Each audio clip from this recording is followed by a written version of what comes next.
কিয়ামতের ময়দানে আল্লাহর কাছে বান্দা কোন আমল করলে হিসেব ছাড়া জান্নাতে যাবে। ভাই, আল্লাহর কাছে হিসেব দিয়ে জান্নাতে যাওয়া কি সহজ কাম না কঠিন কাজ? আরে আল্লাহর কাছে তো অনেক দূরের কথা।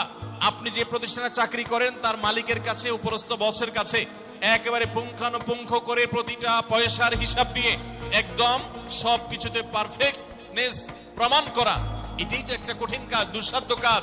সেখানে সারা জীবনের হিসাব আল্লাহর কাছে দিয়ে পাই পাই করে তারপর আপনি জান্নাতে যাবেন, বিষয়টা এত সহজ না।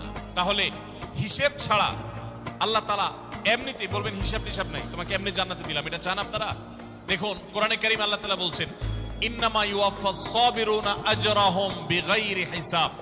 আল্লাহ বিনিময় দেওয়ার ক্ষেত্রে, সওয়াব দেওয়ার ক্ষেত্রে দুনিয়াতে যারা সবরকারী হবে, যারা ধৈর্যশীল হবে, যারা সহিষ্ণু হবে, যারা নিজেকে নিয়ন্ত্রণ করতে পারবে, এই সবরকারীদেরকে আল্লাহ তাআলা হিসেব ছাড়া দিবেন।